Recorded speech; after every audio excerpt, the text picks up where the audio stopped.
Buenas noches a todos los asistentes al noveno encuentro académico de radiología. La charla de hoy se titula Enfermedad intestinal inflamatoria, papel de las imágenes diagnósticas y está a cargo del doctor Hamilton Javier Delgado, residente de último año de radiología. Adelante, doctor. Ok, bueno, muchas gracias a todos, a los asistentes que están en línea en estos momentos. En los próximos 35 minutos, pues vamos a hablar de una de las enfermedades del tracto gastrointestinal que más morbilidad tiene pese a su baja prevalencia en nuestro medio, y vamos a desarrollar principalmente cuál es el papel que como radiólogos podemos desempeñar en la historia natural de la enfermedad, principalmente en el diagnóstico, pero también en el seguimiento y en el pronóstico de estos pacientes. Los objetivos que me he planteado para esta charla son reconocer algunos aspectos generales de la enfermedad intestinal inflamatoria.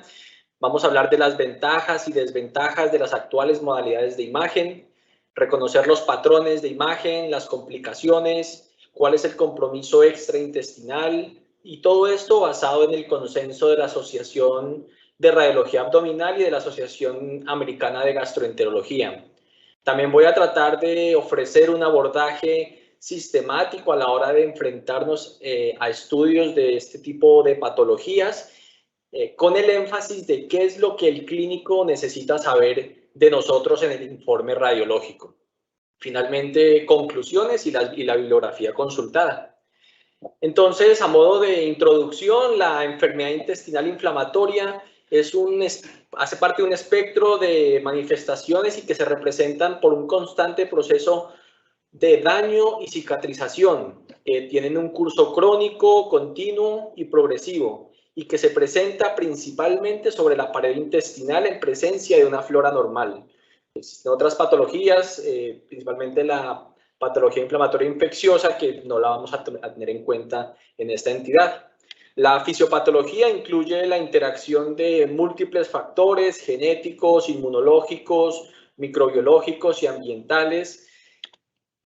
La presentación de esta enfermedad tiene dos picos, es bimodal. Afecta principalmente a pacientes entre los 15 y 30 años de edad, pacientes adultos jóvenes, y el segundo pico se presenta entre la quinta y sexta década de la vida.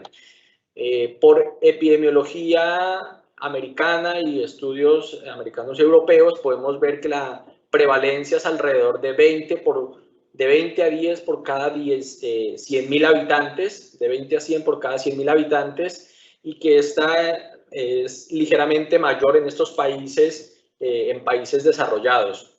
En Estados Unidos principalmente se estima que alrededor de 800.000 personas conviven con la enfermedad actualmente. Esta es una enfermedad que tiene una alta carga económica, representa el quinto trastorno, o dentro de los primeros 5 trastornos gastrointestinales de consulta. Por ende, se ha estimado que alrededor de 7 billones de dólares anuales son destinados para el manejo de esta enfermedad. En Colombia no existen datos sobre la prevalencia de la enfermedad, y realmente en Latinoamérica tampoco existe un dato estadístico específico sobre eso. Sin embargo, en el país contamos con algunos estudios unicéntricos en las principales ciudades que nos muestran parte de la epidemiología local. Este estudio fue publicado por Reyes y colaboradores en un hospital universitario en Bogotá, donde se documentaron 165 casos, de los cuales la enfermedad de Crohn representaba el 24%.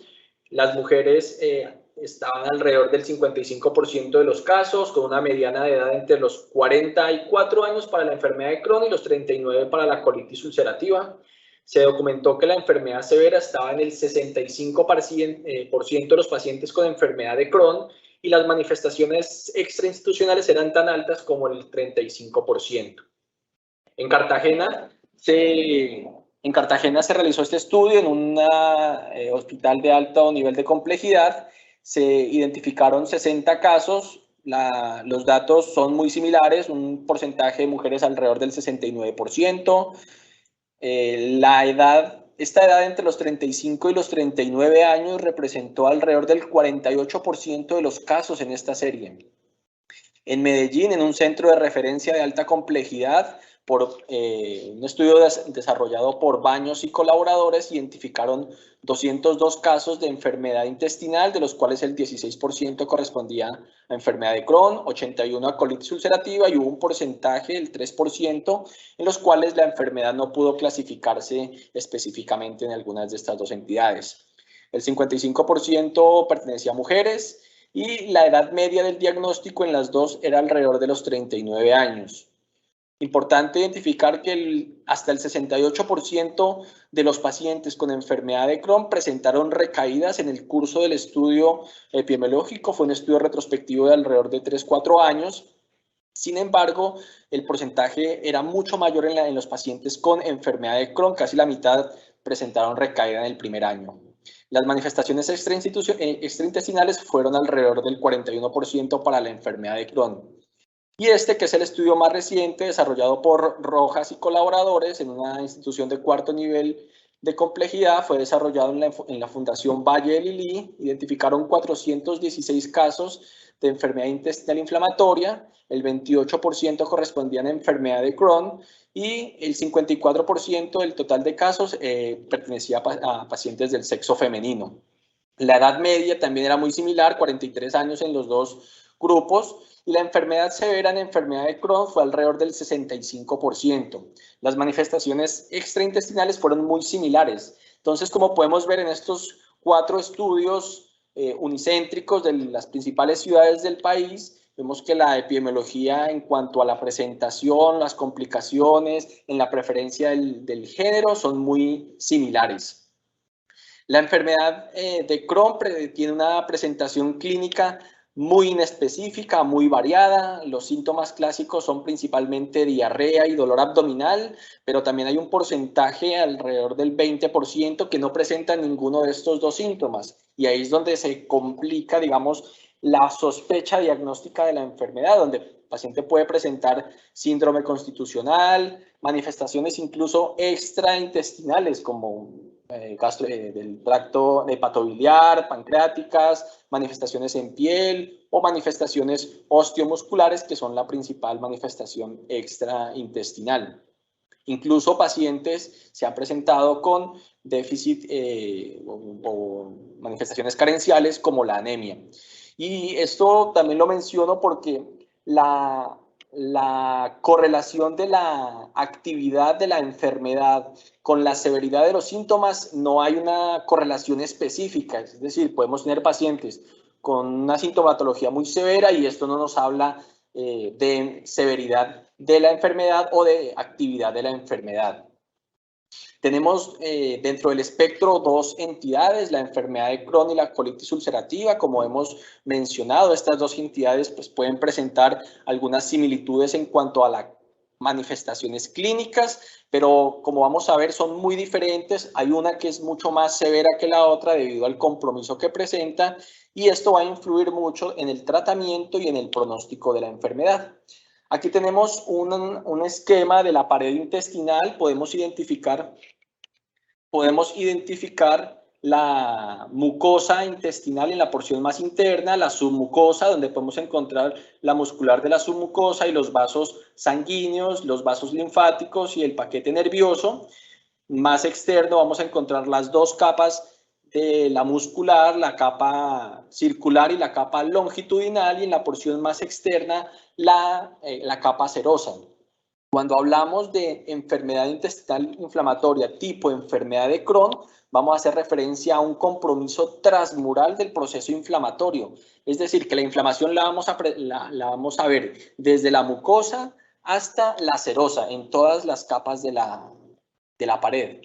A diferencia de la colitis ulcerativa, donde el compromiso va a estar mayoritariamente en la mucosa y en menor medida en la submucosa. Se va a restringir a esta zona sin sobrepasar la muscular de la pared.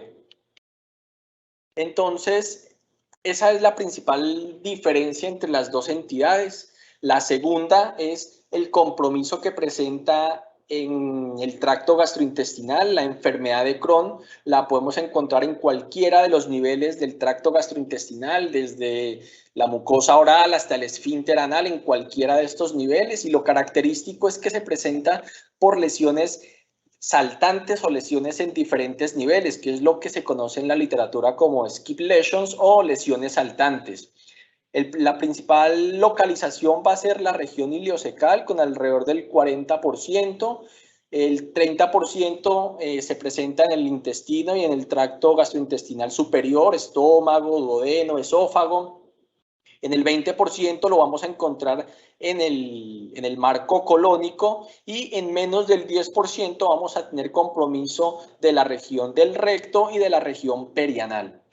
A diferencia de la colitis ulcerativa, que el compromiso va a ser solamente del colon y característicamente es un compromiso que es continuo, progresivo y retrógrado. ¿Qué quiere decir eso? Que va a comprometer en primera medida el recto, produciendo pues cambios inflamatorios en esta localización, en el 50% de los casos, seguido de compromiso del colon izquierdo, en el 30-40% de los casos, y cuando ya compromete el colon transverso, se va a denominar una colitis extensa en alrededor del 20% de los casos. Cuando digo que es continuo y progresivo, quiere decir que para tener compromiso del colon transverso ya tengo que haber tenido compromiso, o tengo que tener compromiso del colon descendente, del sigmoides y del recto. Entonces, como podemos ver, la presentación fisiopatológica de las dos es completamente diferente. En las siguientes presentaciones haré mucho más énfasis en la enfermedad de Crohn, dado el compromiso que presentan. Y para eso me voy a valer de la clasificación de Montreal. Esta fue una clasificación desarrollada por el grupo de la Asociación Americana de Gastroenterología en su Congreso Mundial, desarrollado en Montreal en el 2005, e hicieron una clasificación que detalla los aspectos principalmente clínicos y fisiopatológicos de la enfermedad. Pero para hablar de severidad quisiera tener en cuenta estos estadios que hablan de compromiso que vamos a ver más adelante, como compromiso no penetrante o no estenosante de la enfermedad, que sería el compromiso leve, el compromiso estenosante sin compromiso más allá de la pared, que sería un compromiso moderado, y un compromiso penetrante cuando el componente inflamatorio sobrepasa la pared de la pared abdominal y hay un compromiso de cualquiera de las estructuras extraintestinales. Esto se correlaciona muy estrechamente con el tratamiento, siendo en pacientes con compromiso severo de la enfermedad, la base del tratamiento, los aminosalicilatos y el manejo con esteroides. En la medida que vayamos teniendo, el paciente vaya teniendo compromiso de más severidad, pues se irá escalando en el tratamiento, pasando por esteroides, inmunosupresores. En pacientes con ya enfermedad muy severa o enfermedad penetrante vamos a tener manejo con terapia biológica e incluso cuando en algunas complicaciones el manejo quirúrgico. Entonces, entrando ya en materia, hablando de la modalidad de imagen, la sociedad, el consenso nos habla de que podemos elegir entre las modalidades diagnósticas disponibles en cuál es la ideal para evaluar la enfermedad intestinal. Y esto va a depender principalmente del paciente, satisfaciendo algunas de las necesidades básicas, como son que la modalidad de imagen nos permita hacer una evaluación de la pared, del contenido intraluminal, del contenido extraluminal y del contenido extraintestinal, que podamos darle satisfacción a las necesidades, que sea una modalidad de adquisición rápida, que sea ampliamente disponible y que, dado que esta es una enfermedad de curso crónico diagnosticada en pacientes jóvenes, que tenga mínima exposición a radiación ionizante. Entonces, pues en radiología podemos aprovechar las modalidades de imagen, tenemos estas 4, pero podemos dividirla de acuerdo a los beneficios que nos puede dar cada una de estas modalidades en 2 grupos diferentes. En aquellos que solamente nos permiten valorar la luz intestinal, como sería el caso del tránsito intestinal, y aquellas que nos permiten hacer una valoración de la luz, de la pared o eventualmente del compromiso extraintestinal, donde encontraríamos a la ecografía, la enterografía por tomografía y la enterografía por resonancia magnética. Las imágenes de tránsito intestinal no hacen parte como tal del algoritmo diagnóstico de la enfermedad intestinal inflamatoria, pero eso no quiere decir que no podamos aprovechar sus beneficios. Incluso es una muy buena modalidad de forma complementaria. Este es una imagen de un paciente con una colitis ulcerativa que eventualmente se pudo haber leído o interpretado como hallazgo normal, pero si somos más sutiles podemos identificar una disminución en el patrón austral del colon descendente. Este es un caso que recientemente vi en la rotación de radiología pediátrica, un paciente adolescente con una enfermedad de Crohn muy severa, con un compromiso tanto intestinal como extraintestinal, y podemos ver las múltiples lesiones erosivas que se presentan en la mucosa del colon descendente y del colon sigmoide, y todo esto secundario a la enfermedad, a la actividad de la enfermedad. Entonces, tampoco podemos despreciar esta modalidad, pues porque nos puede ofrecer una ayuda complementaria. La ecografía es una modalidad de estudio ampliamente disponible. Sin embargo, la ecografía en enfermedad intestinal inflamatoria se ha reservado, digamos que para la población pediátrica, por múltiples objetivos, no tiene pues exposición a radiación ionizante, el seguimiento, bueno, en fin. Es importante conocer que el paciente ideal para valorar la enfermedad intestinal por ecografía será aquel en el que ya tengamos un diagnóstico de enfermedad intestinal, que tengamos un estudio previo de corte seccional como tomografía o resonancia que nos permita identificar cuál es el segmento que usualmente ese paciente puede presentar afectación, y que el paciente se sospeche una enfermedad activa, ya que este va a ser el principal valor de la ecografía, en la evaluación y el seguimiento de la enfermedad activa. Aquí tenemos imágenes de ecografía del colon ascendente en un paciente, cortes transversales y cortes longitudinales, y podemos identificar el engrosamiento de la pared. Este engrosamiento es muy característico dado el edema que tiene la pared intestinal. Va a presentar una característica hipoecoica y que va a hacer contraste con la ecogenicidad de la grasa adyacente. Tenemos que reconocer las paredes de las capas de la pared intestinal en ecografía. Entonces, identificando de interno a externo, podemos ver el lumen con su ecogenicidad pues característica del aire, la mucosa edematizada hipoecoica, la submucosa va a ser ligeramente hiperecoica, la muscular propia va a mostrarse hipoecoica y la serosa hiperecoica. Entonces, esta banda de colores es importante identificarla en el compromiso inflamatorio, en el compromiso activo de la enfermedad vía ecografía. También podemos identificar otras alteraciones de compromiso extraintestinal, como la presencia de ganglios, o en el caso de la colitis ulcerativa, y con una adecuada distensión de la luz intestinal, podemos identificar esas proyecciones papilares características de la colitis ulcerativa vistas en este paciente. Este es uno de los protocolos desarrollados en el Hospital Materno-Infantil de Málaga por la doctora Cristina Bravo, donde nos muestra un esquema sistemático de estudio del colon, que pues para los que de pronto no estamos tan familiarizados con este estudio nos puede parecer difícil, pero lo que ella propone es lo siguiente: primero, identificar el colon ascendente, que es fácilmente identificable en ecografía, en sus cortes longitudinal y transversal, ver su patrón austral, ver el grosor de su pared, y una vez lo identifiquemos nos dirijamos a la válvula iliocecal y al ciego. Valoramos las porciones que podamos visualizar del ilion distal, de la válvula y del ciego. Posteriormente pasamos al colon transverso, valorando también en un corte longitudinal y en un corte transverso el patrón austral, el engrosamiento de las paredes. Hacemos lo mismo con el colon descendente.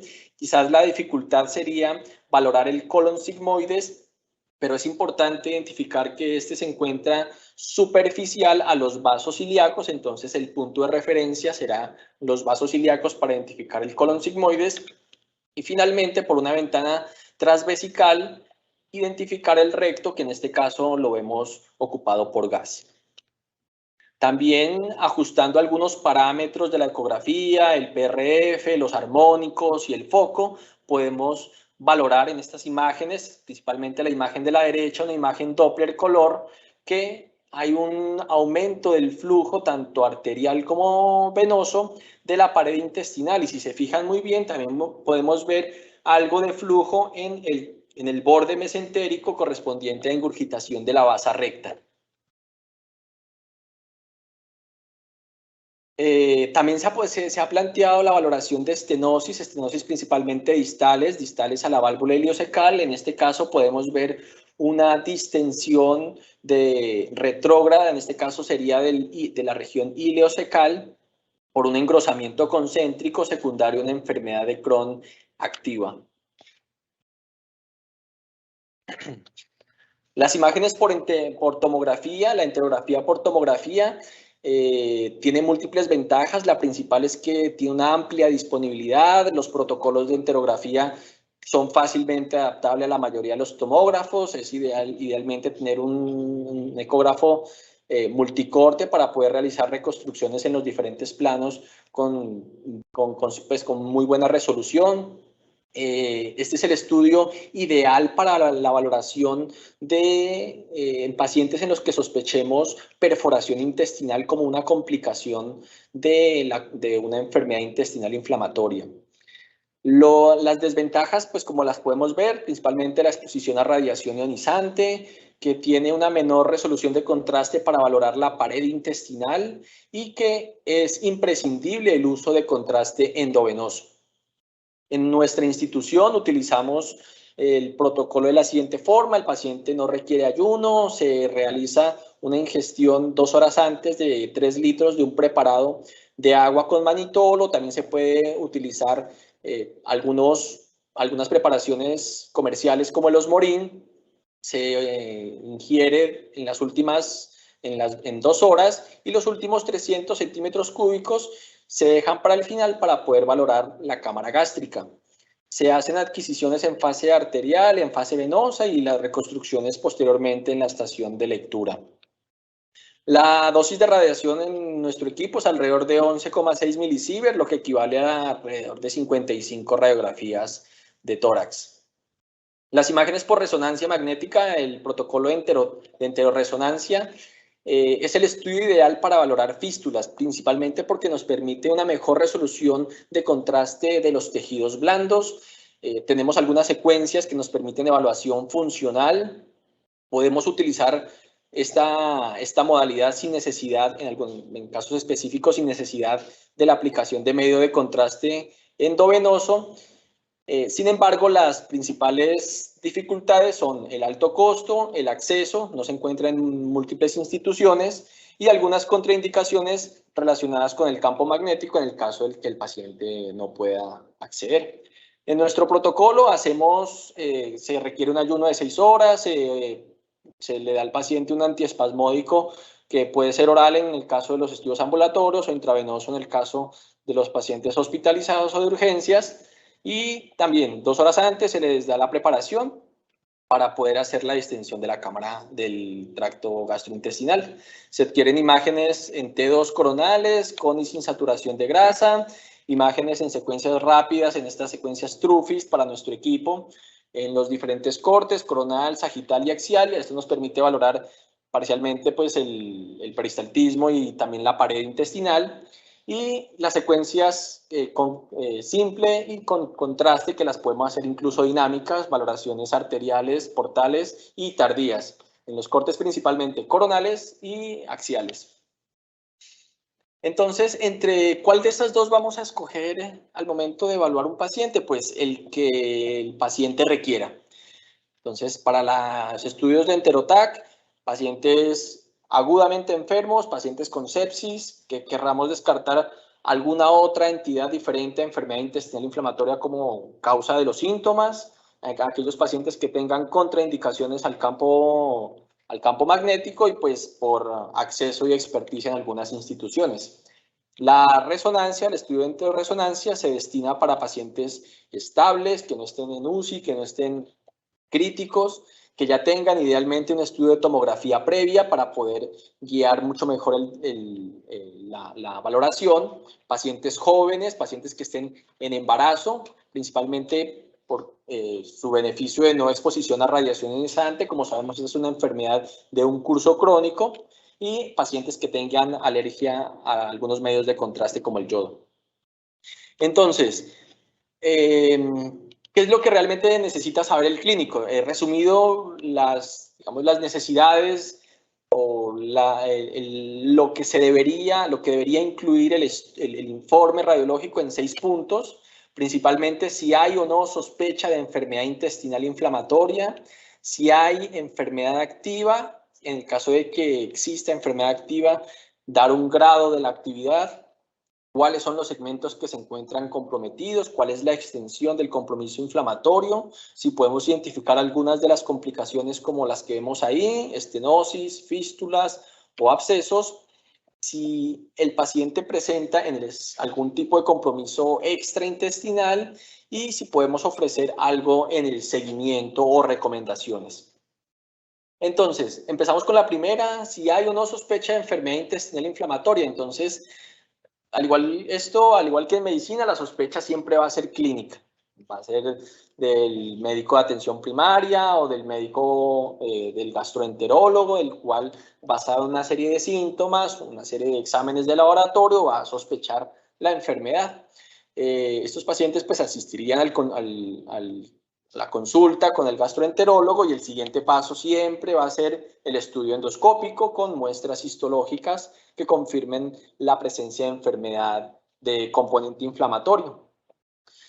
Sin embargo, como vemos, los estudios endoscópicos o de colonoscopia, hay algunas áreas que no podemos visualizar adecuadamente con esta modalidad de estudio, como por ejemplo el compromiso inflamatorio del intestino delgado. Y en este estudio que les muestro en pantalla, se demostró que en pacientes con enfermedad de Crohn y que se había realizado algún tipo de estudio endoscópico, hasta el 30% de lesiones fueron omitidas y que fueron diagnosticadas a través de estudios de imagen. Entonces, aquí es donde juega el papel radiológico para lograr juntar todos los criterios y que le permitan al clínico hacer el diagnóstico de enfermedad y ofrecerle nosotros la posibilidad de dar una severidad, un pronóstico y recomendaciones adicionales. Entonces, todas estas imágenes que vemos aquí hacen parte de la enfermedad intestinal inflamatoria, el engrosamiento, las fístulas, las adherencias, las estenosis.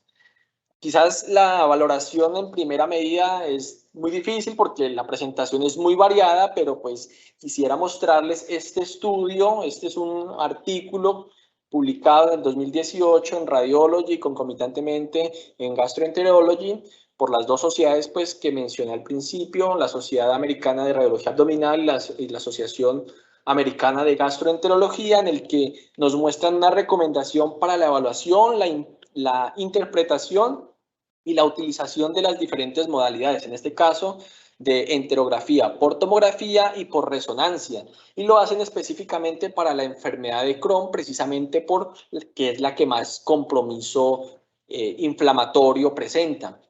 Ellos dividen las presentaciones en 5: hallazgos murales de enfermedad activa, enfermedad mesentérica, la presencia de estenosis, de enfermedad penetrante y de compromiso extraintestinal.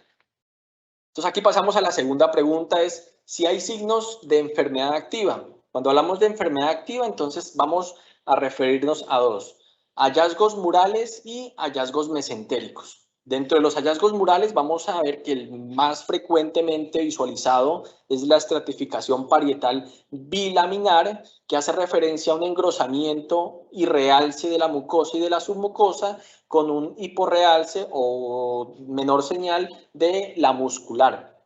Esto también tiene sus diferentes manifestaciones en las diferentes modalidades. Aquí tenemos dos imágenes, un paciente de la izquierda, una tomografía axial, en corte a nivel del colon ascendente, vemos un engrosamiento de hasta 8 milímetros, un engrosamiento bilaminar, y en el paciente de la derecha una imagen de resonancia magnética en fase arterial.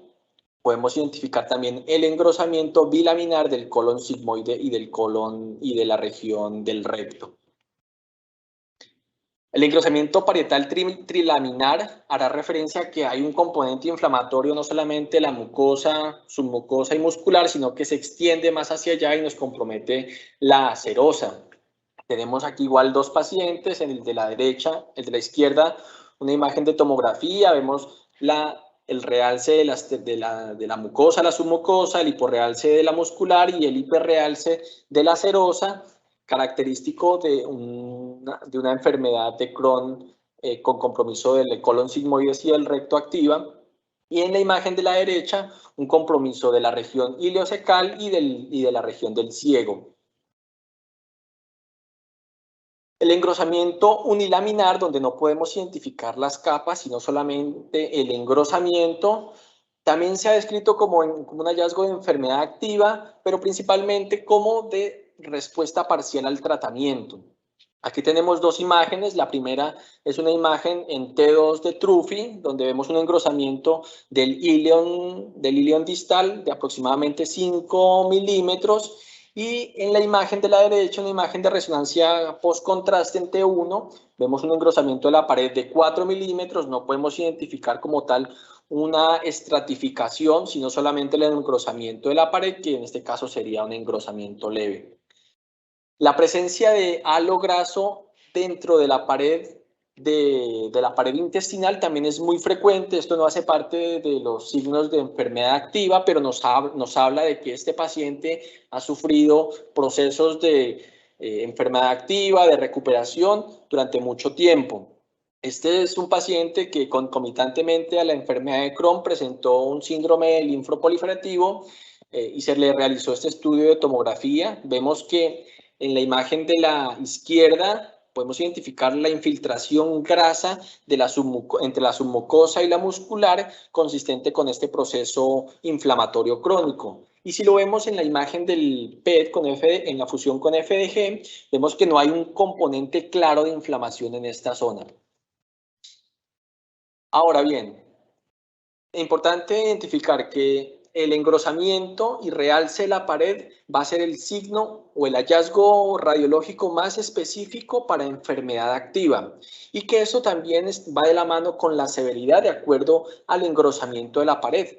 Dentro del consenso nos mencionan que un engrosamiento leve se denomina de 3 a 5 milímetros de la pared, moderado de 5 a 9 milímetros y un engrosamiento severo por encima de 10 milímetros. Teniendo en cuenta que engrosamientos de más de 15 milímetros, la sospecha sería de una neoplasia por encima de una enfermedad intestinal inflamatoria, como en este caso, donde vemos un engrosamiento concéntrico de más de 1,5 centímetros del recto y que cuando vemos el estudio de tomografía por emisión de positrones, vemos una marcada captación del radiotrazador consistente con una neoplasia colorectal. Seguimos con el siguiente, una enfermedad mesentérica como manifestación de enfermedad activa. Aquí vamos a ver varias presentaciones. La más frecuente o la que más o menos todos conocemos es la ingurgitación de la basa recta y esta se da por el componente inflamatorio que presenta el borde mesentérico del asa intestinal comprometida. Aquí influyen muchos factores, la presencia de enzimas, pues factores proinflamatorios que producen un engrosamiento de la basa recta, que hacen referencia pues a la hiperemia y al proceso inflamatorio del asa comprometida, que característicamente lo vamos a ver como esas imágenes perpendiculares al asa intestinal. En la imagen del lado izquierdo vemos una reconstrucción en MI de una tomografía donde identificamos el engrosamiento difuso de los vasos mesentéricos y de los vasos rectos que penetran en ese borde mesentérico del asa intestinal, en este caso del ilion distal. Y en la imagen de la derecha vemos una imagen de resonancia, un corte axial T1 post-contraste con el engrosamiento de todos los vasos rectos a nivel del colon sigmoide. Seguimos con la estriación de la grasa mesentérica. Es importante identificar que estos signos se pueden presentar concomitantes. Para este caso, he traído estas reconstrucciones coronales de resonancia magnética post-contraste en T1 y con sustracción de contraste, donde identificamos, además del engrosamiento de las paredes del yeyuno y de las asas del cuadrante superior izquierdo, vemos ingurgitación de los vasos rectos y fíjense ustedes en las imágenes de sustracción digital que el realce permanece incluso en el mesenterio, en la grasa mesentérica de toda esa grasa, de las asas comprometidas, como signo de enfermedad activa. Las adenomegalias, en el contexto específico de la enfermedad intestinal inflamatoria, también hacen parte de un cuadro de un proceso inflamatorio activo. Estas se van a presentar en tamaños variables. En este caso vemos un paciente con compromiso de la región ileocecal, con una enfermedad penetrante de la región ileocecal, y vemos múltiples adenomegalias en la cadena ileocecal de características que para este caso pues no serían sospechosas de enfermedad neoplásica, sino de enfermedad inflamatoria activa.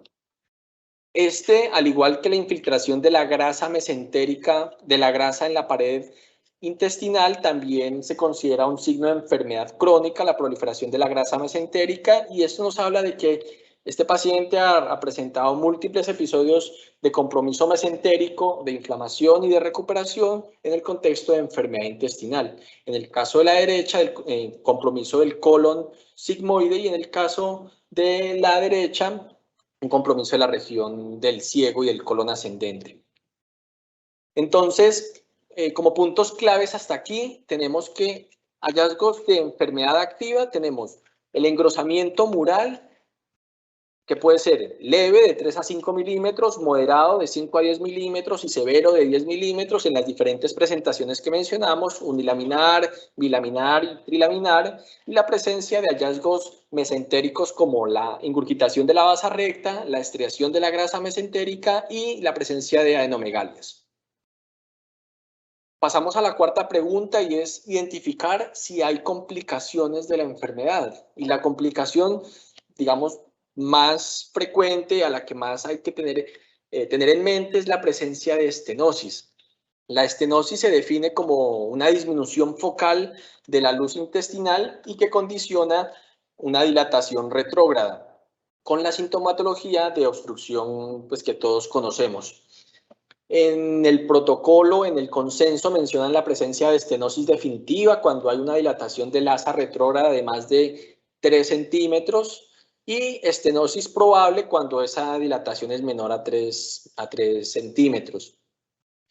En este caso, podemos identificar que hay disminuciones en la imagen del lado izquierdo, una enterografía por tomografía, corte coronal, compromiso de la región ileocecal, compromiso de la región del ciego y el colon, del colon sigmoide y del recto, y en asas intestinales vemos múltiples zonas de estenosis que condicionan dilatación retrógrada. En la imagen de la derecha vemos una adquisición en T2 de corte coronal a nivel de la válvula ileocecal y vemos que hay un engrosamiento focal del ilion distal que condiciona dilatación de algunas asas de forma retrógrada. Cuando valoremos las estenosis tenemos que tener en cuenta 4 características a valorar, y es primero la localización, cuál es la longitud, el número de estenosis, y en la medida que la resolución de las imágenes nos permitan identificar si esa estenosis presenta compromiso inflamatorio activo o no, y eso se va a evaluar principalmente en las secuencias sensibles al edema como el T2 o en las secuencias post-contraste con el realce. Entonces, en este paciente, son 2 pacientes diferentes. El primero, en el lado izquierdo, identificamos un engrosamiento focal en el colon descendente que tiene hiperintensidad de señal en esta secuencia de T2 en un segmento único de menos de 4 centímetros, que es lo que se considera una estenosis única de segmento corto en un trayecto distal. Y en la imagen de la derecha, la que habíamos visto previamente, no hay tanto componente inflamatorio en T2, una estenosis focal del ilion distal con un segmento de menos de 4 centímetros. ¿Por qué es importante identificar que sea una estenosis única en un segmento corto y que sea en un trayecto distal? Porque el objetivo terapéutico de estas lesiones será una dilatación vía endoscópica, ya que el balón de dilatación tiene alrededor de 4,5 centímetros de longitud, le permite al grupo de gastroenterología hacer dilataciones endoscópicas efectivas hasta donde alcance a llegar el equipo de endoscopia. En este paciente tenemos también estenosis únicas de segmento corto, menores a 4 milímetros, pero que se encuentran proximal. En este caso vemos una estenosis en el ilion, alrededor del ilion en el tercio medio, y este otro paciente en imagen de tomografía en corte coronal, una estenosis focal a nivel del ilion tercio medio. Esto es importante mencionarlo ya que estos pacientes con estenosis única, con estenosis única y proximales no van a ser susceptibles de manejo endoscópico. Se puede ofrecer tratamiento médico y en caso de recidiva, el tratamiento quirúrgico con estenoplastia.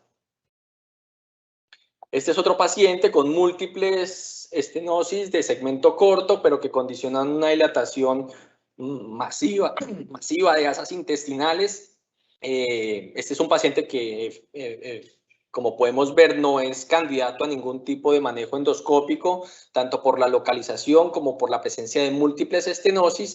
Esos pacientes casi que siempre van a manejo quirúrgico de estenoplastia o de resección de asa intestinal. Y ya aquellas estenosis que sean de más de 4 centímetros, independientemente de la localización, van a requerir manejo quirúrgico la mayoría de las veces en las que sean recidivantes. Hablamos de enfermedad penetrante como otra complicación de la enfermedad intestinal inflamatoria tipo Crohn, cuando vemos la presencia de un componente inflamatorio que sobrepasa la pared intestinal. En este caso, vemos la presencia de unas imágenes de aspecto líquido que se encuentran en la pared intestinal hacia el margen mesentérico del colon sigmoide. Esto es lo que se denomina criptas o senos, como son visualizados en las imágenes de endoscopia, que pueden formar trayectos sinuosos y complicarse con la presencia de fístulas, con la presencia de abscesos o de masas inflamatorias. Pasamos a las colecciones, a los abscesos en las diferentes presentaciones. Aquí vemos una masa de componente inflamatorio que tiene aire, que tiene contenido líquido en su interior y que compromete la región ileocecal, consistente con una colección y un absceso. Este paciente vemos que también adicionalmente se le realiza el estudio de resonancia magnética y presenta una complicación con una fístula a los músculos de la pared abdominal. La presencia de fístulas, hablamos de fístulas cuando hay un trayecto epitelializado entre dos estructuras que pueden ser asas intestinales de diferente segmento o que puede ser del tracto gastrointestinal con el genitourinario o incluso con la pared abdominal. En este caso vemos que se presentan múltiples adherencias con trayectos fistulosos en las asas del intestino delgado a nivel del cuadrante inferior izquierdo, probablemente el ilion distal. Sin embargo, la tomografía se queda corta para poder valorar el trayecto. En este paciente vemos un compromiso marcado del colon de la región ileocecal y del colon ascendente, de la región del ciego. Y cuando hacemos las reconstrucciones, en este caso una reconstrucción sagital, vemos que hay un trayecto que lo comunica también con la pared abdominal. Este tipo de cosas, estos son los beneficios de la resonancia magnética al momento de valorar las fístulas, dado pues su resolución de contraste en los tejidos blandos.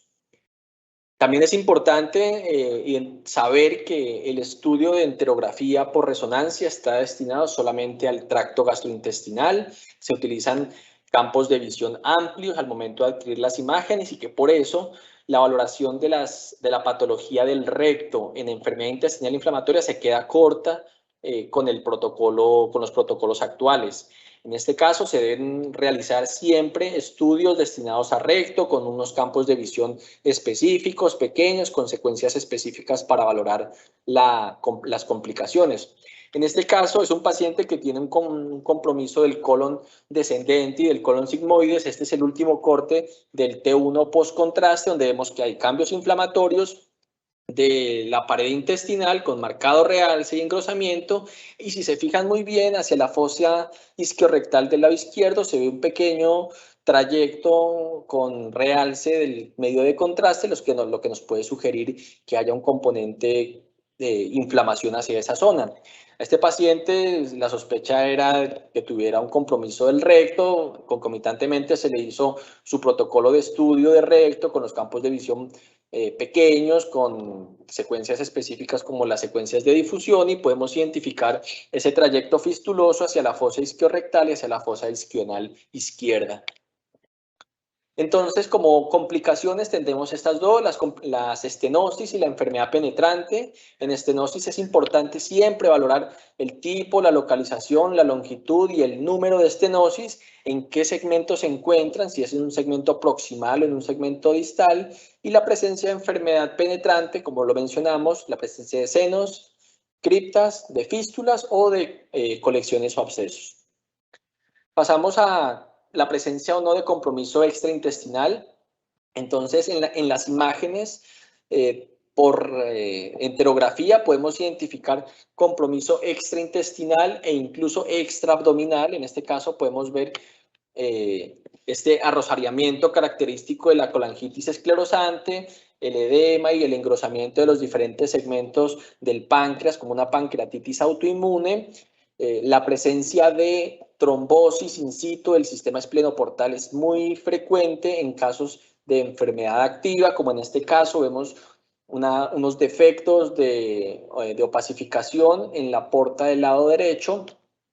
También, de acuerdo al corte que tengamos en las diferentes reconstrucciones, podemos identificar algunas complicaciones osteomusculares, como en este caso la presencia de necrosis avascular de ambas cabezas femorales o compromiso de las articulaciones sacroiliacas. Ahora bien, ya para terminar, quisiera hablar algo del seguimiento. Como todo en medicina, el enfoque tradicional siempre los síntomas van a ser el hallazgo más importante, sin embargo, no es el único biomarcador que hay que tener en cuenta, ya que, como habíamos mencionado al principio, la sintomatología y la magnitud de la sintomatología en enfermedad intestinal no se relacionan con la actividad de la enfermedad en ese momento. Entonces, pacientes en los cuales hagamos seguimiento solamente con síntomas, podemos llevar a pacientes, como en este caso, este es un caso de la literatura, un compromiso del colon del ciego y de la región iliocecal, donde hasta el momento solamente identificamos un engrosamiento bilaminar y un realce bilaminar de la pared, sin presencia de enfermedad estenosante ni penetrante, y 2 años después la presencia de complicaciones como fístulas y abscesos secundarios. El enfoque contemporáneo y el que nos han propuesto no solamente la Sociedad Americana de Radiología Abdominal, sino también algunas entidades pues de manejo de enfermedad de Crohn, es hacer un enfoque basado en biomarcadores objetivos. Y el biomarcador objetivo que he tratado de mostrarles durante toda la presentación es el del engrosamiento mural, el del engrosamiento y el del realce mural. Y este va a ser el que se va a tener en cuenta o se ha tenido en el enfoque contemporáneo para hacer escalamiento o desescalamiento en el manejo médico de esta patología. Este es un caso de la institución donde vemos un engrosamiento trilaminar de asas del yeyuno distal. Vemos que también se asocia a un componente inflamatorio del componente mesentérico con engurgitación de la basa recta, con alteración de la densidad de la grasa mesentérica, un paciente con una enfermedad activa, paciente al cual se le hace su manejo médico, su manejo guiado pues por el clínico, y para hacerle desescalamiento se logra basado en los hallazgos por imagen. Vemos que 2 años después, paciente con un consumo crónico de esteroides, encontramos que hay una recuperación completa de la mucosa, que en este momento no encontramos signos de enfermedad activa en esta localización, tanto en las imágenes de resonancia como de tomografía, y esto le permite al clínico, además de hacer una valoración de mejoría de los síntomas, una resolución también del componente inflamatorio que le puede permitir hacer desescalamiento de la enfermedad. Y otra de las de las aplicaciones que actualmente se viene realizando en enfermedad intestinal inflamatoria, que no es muy ampliamente difundido en la práctica clínica, son los índices de severidad guiados por imagen. El más conocido es este María, el índice de actividad por resonancia magnética, que fue desarrollado por el doctor Rimola en el Hospital Clínico de Barcelona, y que, como podemos ver, es una serie de factores obtenidos a través de la imagen que pues lo hace poco práctico al momento en el día a día. Sin embargo, podemos ver que los índices de sensibilidad y especificidad para valores por encima de 7,3 son relativamente altos para actividad de la enfermedad, y cuando tenemos un índice mayor a 11, tenemos una sensibilidad y una especificidad muy buena para hablar de enfermedad severa. Entonces, no es necesario que hagamos toda la fórmula, porque esto se está utilizando es con proyectos de investigación, pero sí podemos mirar cuál es la magnitud de cada uno de los factores. Entonces, por ejemplo, el espesor mural es 1.5 veces, el realce dinámico 0,02 veces, el edema 0,5 veces y la presencia de úlceras 10 veces. Entonces, si vemos un paciente con una úlcera por imágenes, este paciente ya tiene una complicación y la presencia de enfermedad severa. Y en casos, por ejemplo, de un engrosamiento mural de 5 milímetros, vemos que ya mínimo ese paciente tiene un puntaje María 7.5, lo que lo hace un paciente con una actividad de la enfermedad. Bueno, entonces en el informe estructurado debería idealmente recoger todas estos ítems: la presencia de la clínica, qué tratamiento está recibiendo, si tenemos estudios para comparar, y la valoración de los diferentes hallazgos del consenso de enfermedad activa, de estenosis o de enfermedad penetrante, tanto la localización y como la extensión de la enfermedad. Si tenemos estudios para comparar y podemos tener en cuenta también el tratamiento que está recibiendo el paciente, podemos valorar la respuesta a la terapia, ofreciendo la posibilidad pues, de disminución del componente inflamatorio, de estabilidad, o por el contrario, de empeoramiento de la enfermedad. Y también la presencia de hallazgos extraintestinales que nos hablan en alguna medida de compromiso severo de la enfermedad. Entonces, para hacerlo más resumido, signos de enfermedad activa: engrosamiento y realce mural leve de 3 a 5 milímetros, moderado de 5 a 10 milímetros y severo mayor a 10 milímetros. Hallazgos mesentéricos: ingurgitación de la basa recta y estriación de la grasa mesentérica y adenomegalias. El compromiso, como vimos, el compromiso es continuo en colitis ulcerativa y discontinuo en enfermedad de Crohn. ¿Cuáles son los segmentos y la extensión? La presencia de complicaciones como estenosis o enfermedad penetrante, el tipo, la localización, el número y la extensión, y la presencia de enfermedad extraintestinal. Bueno, entonces, a modo de conclusión, la enfermedad intestinal inflamatoria es una patología que es poco frecuente, pero que vemos que tiene una alta carga de morbilidad.